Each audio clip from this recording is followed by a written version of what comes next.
በስመ አብ ወወልድ ወመንፈስ ቅዱስ አሃዱ አምላክ አሜን።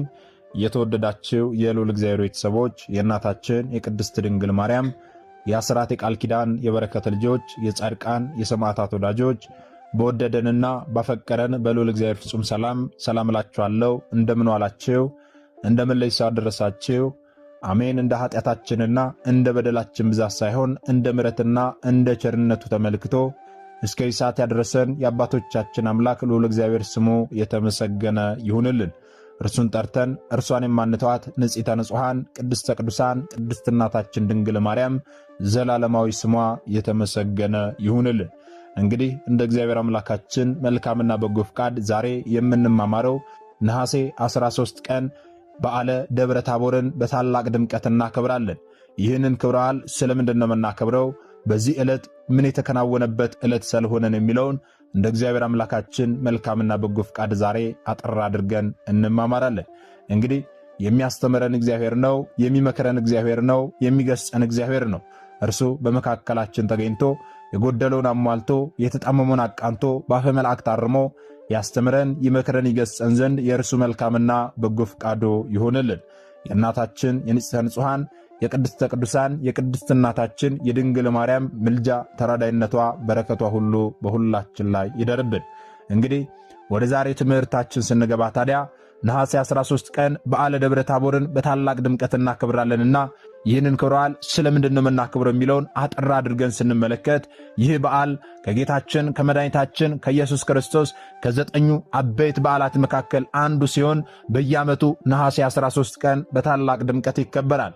ይህንን ክብረ በዓል ስለምንድን ነው የምናከብረው ስንል ይህንን በዓል የምናከብርበት ምክንያት ጌታችን መድኃኒታችን ኢየሱስ ክርስቶስ በደብረ ታቦር ተራራ ላይ አምላክነቱን የገለጠበት ታላቅ ዕለት ስለሆነ ነው።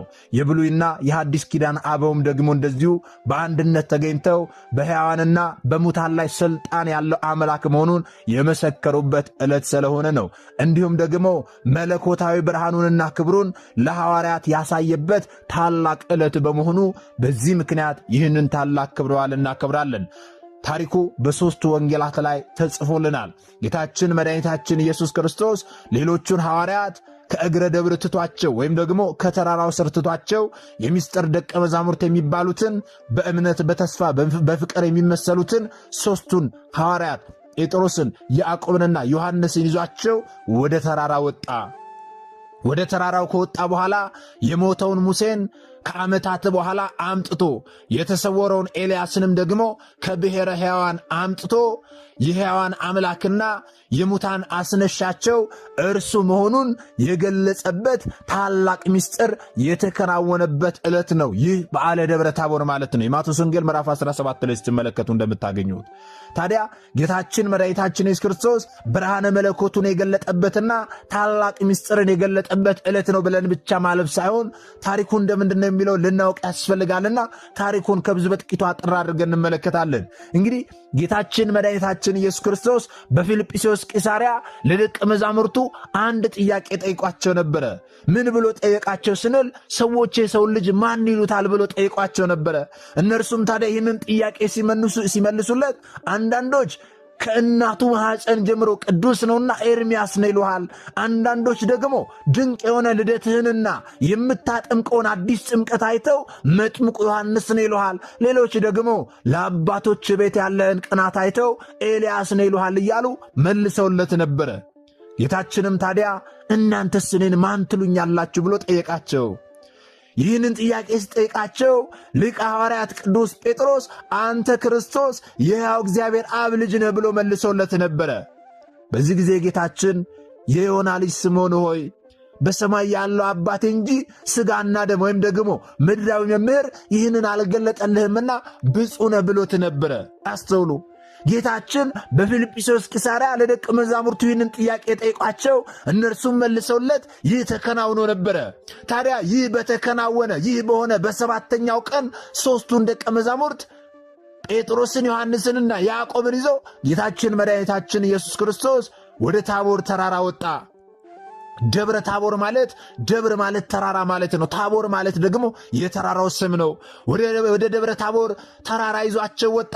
ሌሎቹን ሐዋርያት ደግሞ ከተራራው ስር ትቷቸው ሦስቱን ደቀ መዛሙርት ብቻ ይዟቸው ወደ ተራራው ወጣ።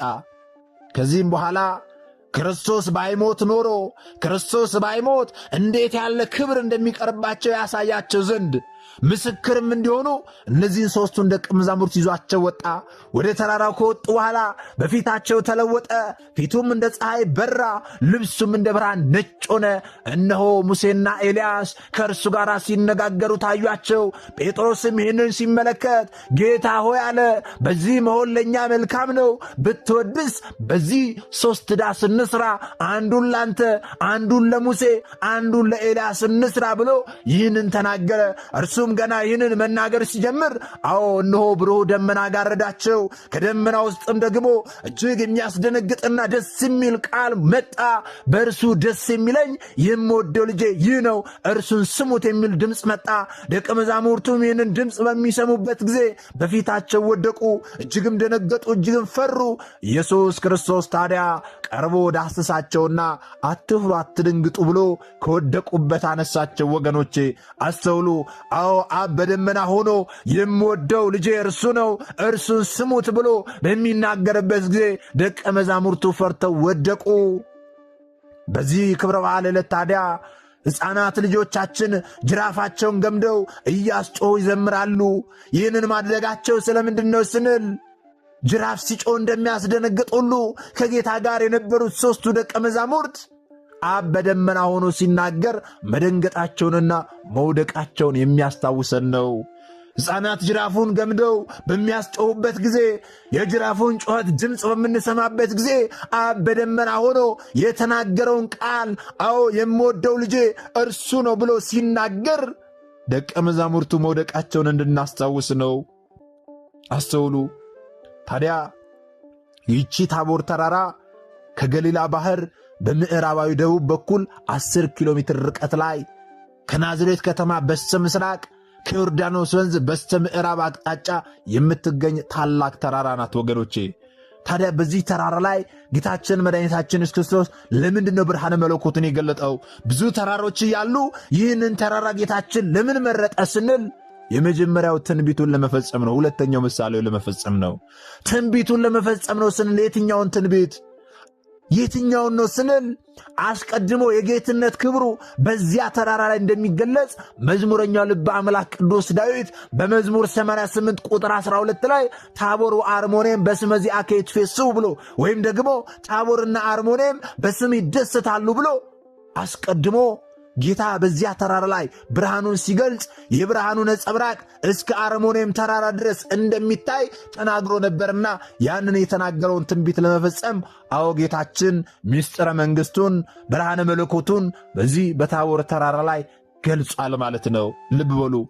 ምሳሌውን ለመፈጸም ስንል ደግሞ የትኛውን ምሳሌ ስንል በመጽሐፍ ቅዱስ ላይ በተለይም ደግሞ በመሳፍንት 4ና 5 ላይ እንደተጻፈልን አስቀድሞ በብሉይ ኪዳን የእስራኤል ጠላት የነበረው ሲሳራን መስፍኑ ባርቅ በዚህ ተራራ ላይ ድል ነስቶበት ነቢይቱ ዲቦራም ደግሞ በተራራው ላይ በደስታ ዘምራለች፣ አመስግናለች።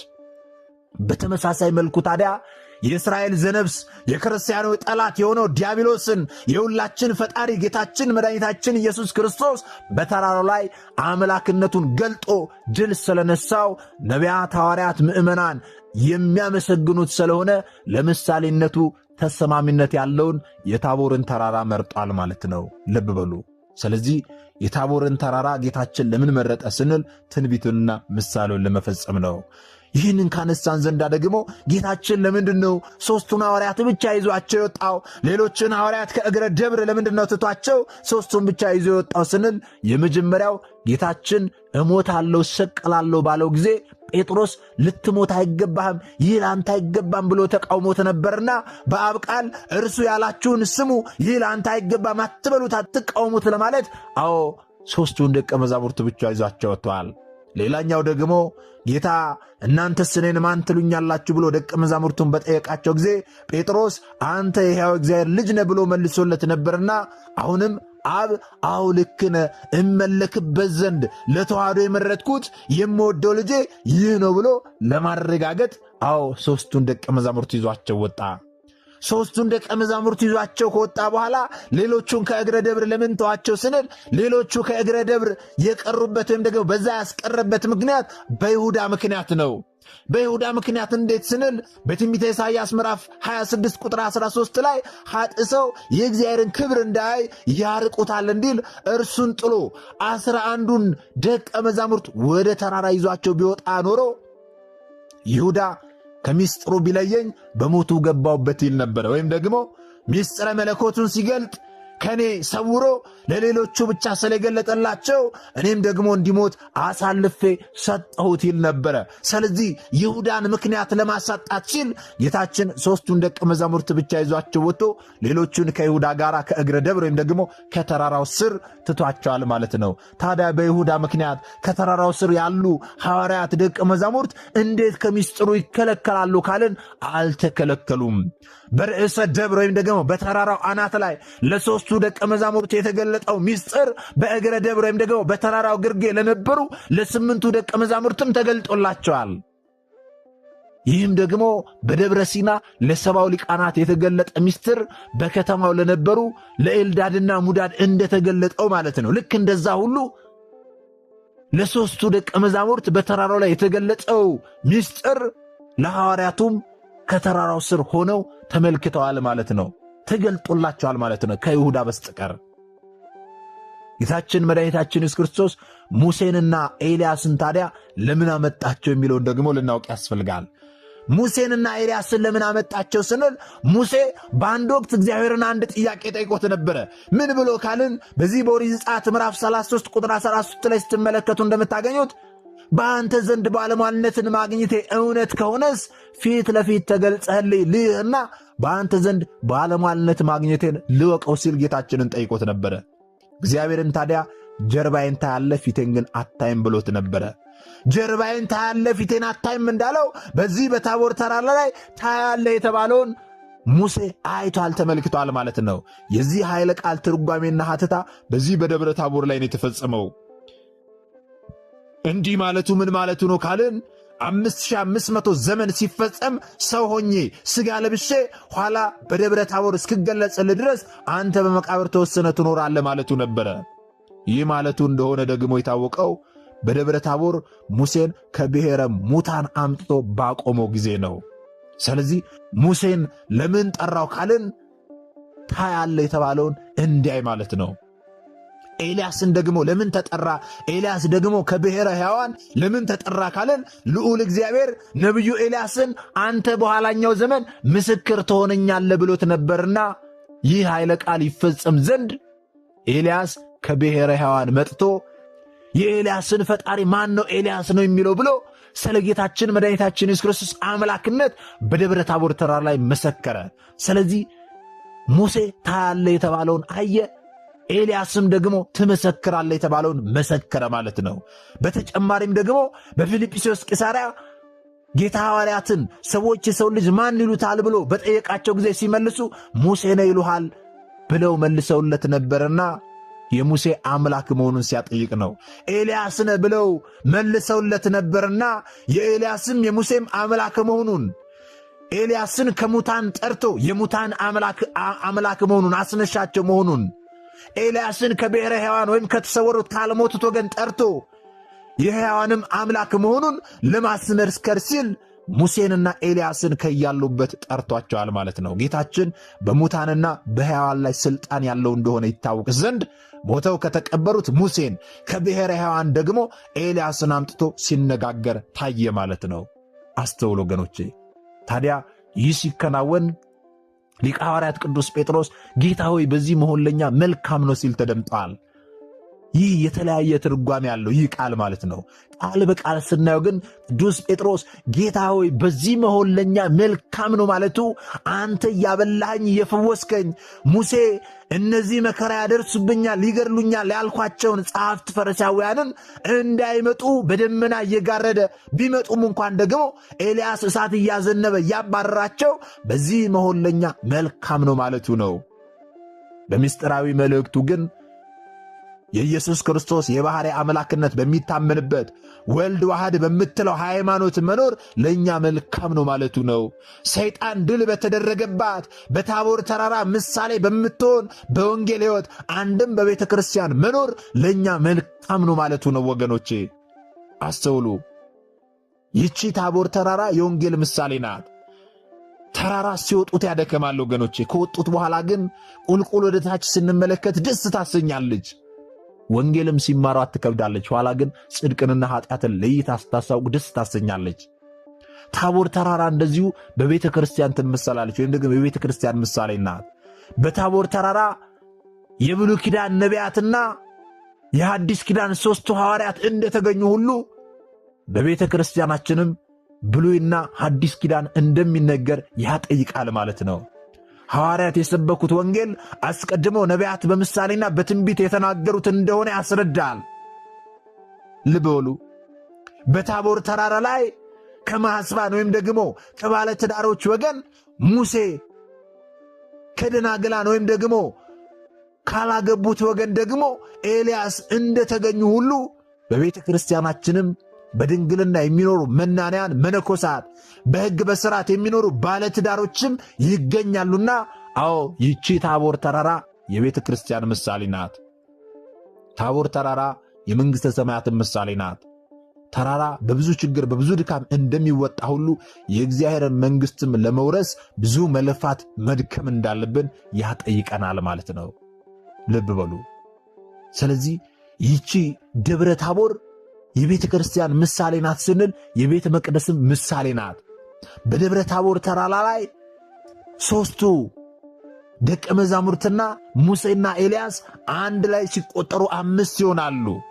ዛሬም ቅድስት ቤተ ክርስቲያናችን በቤተ መቅደስ ሥርዓተ ቅዳሴውን ስታከናውን ለሥርዓተ ቅዳሴው የሚሰየሙ ካህናት ወይም ደግሞ ልዑካን 5 ናቸው። ሙሴና ኤልያስ የካህናት፣ ጴጥሮስ፣ ዮሐንስ፣ ያዕቆብ ደግሞ የዲያቆናት ምሳሌ፣ ጌታችን አምላካችን መድኃኒታችን ኢየሱስ ክርስቶስ ደግሞ የሊቀ ካህናት ምሳሌ ናቸው።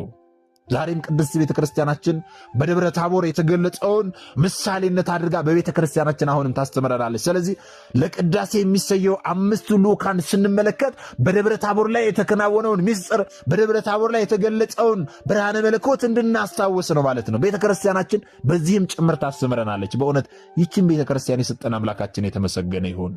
በነገሮች ሁሉ ክርስቶስን የምትሰብክ፣ በነገሮች ሁሉ ወንጌልን የምትሰብክ፣ በነገሮች ሁሉ መንግሥተ ሰማያትን እንድንወርስ ማድረግ ያለብንን ነገር የምታስተምረን ይችን ቤተ ክርስቲያን የሰጠን አምላካችን የተመሰገነ ይሆንልን።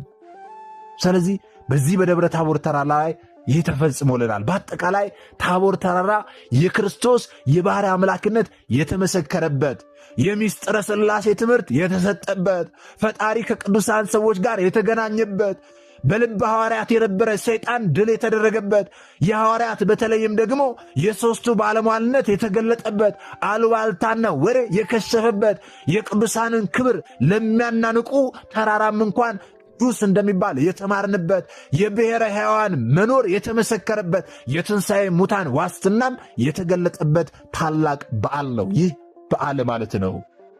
አስተውሉ። ታዲያ በዚህ በዓል ላይ በታቦር የታየው የብርሃኑ ምሳሌ የሚሆን ችቦ ይበራል። ሌላው በዚህ በዓል ሰሞን በገጠር ከተራራ ላይ እረኞች ሕፃናት ጅራፍ እየገመዱ ያስጮኻሉ። ጌታ በተራራ ላይ ብርሃኑን በገለጸ ጊዜ አብ በደመና ሆኖ እርሱ ደስ የሚለኝ የምወደው ልጄ እርሱ ነው ስሙት ባለ ጊዜ ሐዋርያት በድምፁ ደንግጠው መውደቃቸውን ለማመላከት ነው።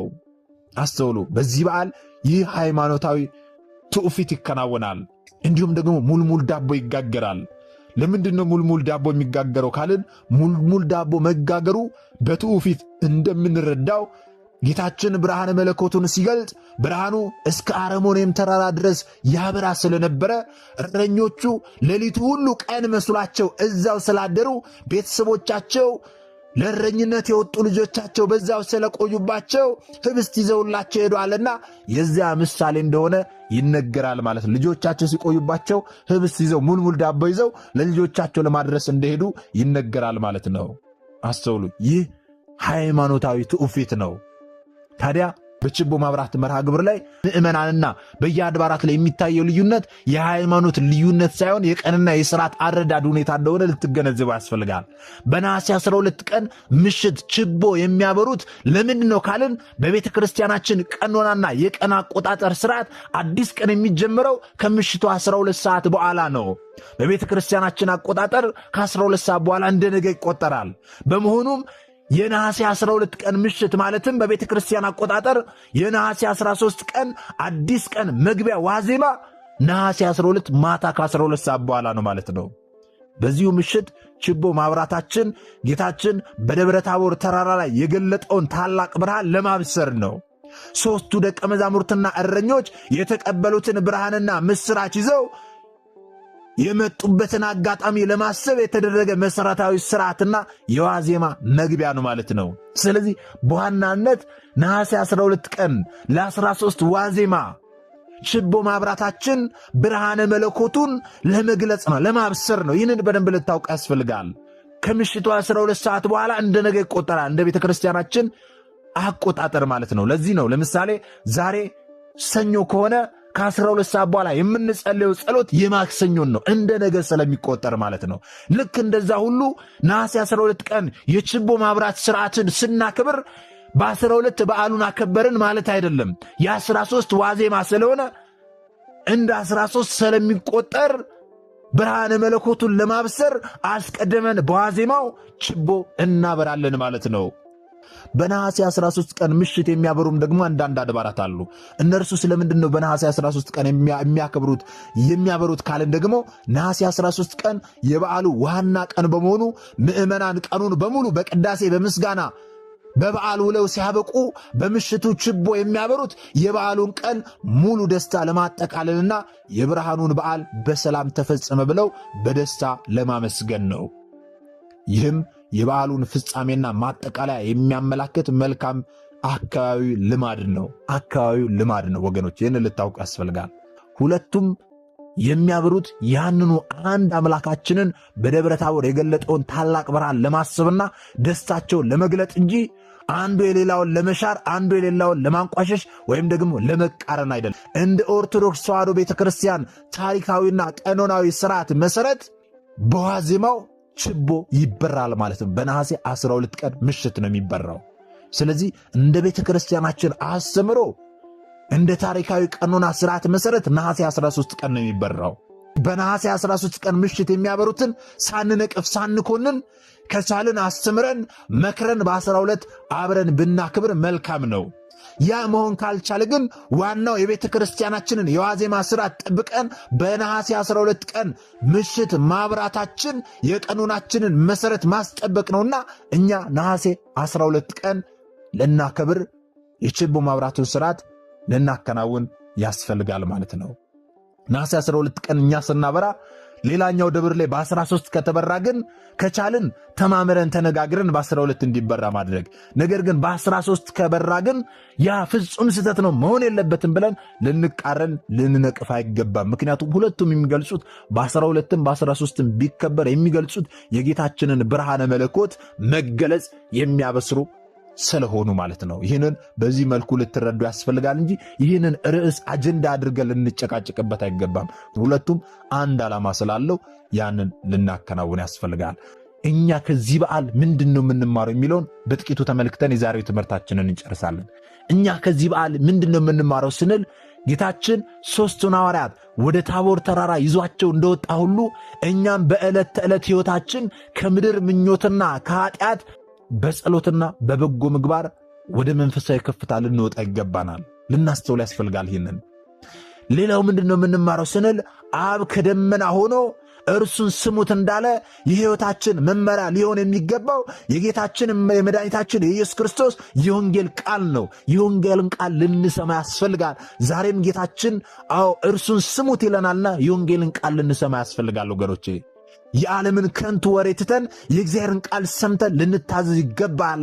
ሌላው ቅዱስ ጴጥሮስ በዚህ መሆን ለኛ መልካም ነው እንዳለ ሁሉ እኛም በሃይማኖት ጸንተን በቅድስት ቤተክርስቲያን በቅዱሳት መጻሕፍት ትምህርትና በሚስጥራት ውስጥ መኖር ለኛ ታላቅ ዕድልና በረከት መሆኑን ተረድተን ልንወደውና ልንጠቀምበት በቅድስት ቤተክርስቲያናችን እቅፍ ልንኖር ይገባናል ማለት ነው። ይህንን እንማራለን። ስለዚህ ዛሬ በዓለ ደብረ ታቦርን ስለምን እንደምናከብርና ለምን እንደሚከበር ሚስጥራቱንም ጭምር ከብዙ በጥቂቱ አጠር አድርገን ተማምረናል። እኛ የተማማርነው ደግሞ ላልተማሩት ወንድሞቻችን ማስተማር መንፈሳዊ ግዴታችን ነው። ምክንያቱም እኛ የተማርነውን አስተምረን ቢሆን እኛ ያወቅነውን አሳውቀን ቢሆን ኖሮ ማንም ሀብተ ወልድና ስመ ክርስትና ሰጥታ ማኅተብ በአንገቱ ላይ ካሰረችበት ከቅድስት ቤተክርስቲያን ወጥቶ ወደ ሌሎች የሃይማኖት ተቋማት ባልሄደ ባልገባ ነበረ። ነገር ግን እኛ የተማርነውን ስለማናስተምር ያወቅነውን ስለማናሳው ብዙቶቻችን ወንድሞቻችን እየሳቱ ነው ያሉትና የሳቱትንም ለመመለስ ያሉትንም ለማጽናት አሁን ላይ የተማርነውን ወደፊትም የምንማረውን የቤተ ክርስቲያናችንን አስተምሮ ልናስተምር ያስፈልጋል ማለት ነው። ይህን እንድናደርግ ደግሞ እርሱ አምላካችን መድኃኒታችን ኢየሱስ ክርስቶስ ሁላችንንም ይርዳን። ምናልባት ደግሞ መርሃ ግብራችንን ከመጨረሳችን አስቀድሞ አንድ መልእክት ወደ እናንተ አስተላልፋለሁ። ይህ መልእክት ምንድነው ካላችሁን ዘንዳ እንደሚታወቀው በዚህ መንፈሳዊ ቻናል ላይ በዓመት 3 ታላላቅ የበረከት ስራዎች ይሰራሉ። እነዚህ 3 ታላላቅ የበረከት ስራዎች የማቴዎስ ወንጌል ምዕራፍ 25 ላይ የተጠቀሱ ጌታችን መድኃኒታችን ኢየሱስ ክርስቶስ ለፍርድ በሚመጣበት ጊዜ እኛን የሚጠይቀንን ጥያቄዎች ለመመለስ የተዘጋጁ ናቸው። እነዚህስ ምንድናቸው ካላችሁ አዲስ ዓመትን ምክንያት ማድረግ የታሰሩ እህት ወንድሞቻችንን ሄደን እንጠይቃለን። የገና በዓልን ምክንያት ማድረግ ደግሞ የታመሙ እህት ወንድሞቻችንን እንጎበኛለን። የፋሲካ በዓልን ምክንያት ማድረግ ደግሞ የተራቡ እናበላለን፣ የተጠሙ እናጠጣለን ማለት ነው። በዚህም ጌታችን ለፍርድ በሚመጣበት ጊዜ የሚጠይቀንን ጥያቄዎች እንመልሳለን ማለት ነው። ስለዚህ እነዚህ በረከት ስራዎች የሚሰሩት ደግሞ ሁላችሁም አነሰ በዛ ሳትሉ ያቅማችሁን አድርጋችሁ ተሳትፋችሁ ነውና አሁን ከፊታችን የሚመጣውን አዲስ ዓመትን ምክንያት ማድረግ የታሰሩ ወንድሞቻችንን ለመጠየቅ መርሃ ግብር ይዘናልና የ100 ብር ቻሌንጅ ብለን ጀምረናል። እዚህ 100 ብር ቻሌንጅ ላይ ሁላችሁም ልትሳተፉ ያስፈልጋል ማለት ነው።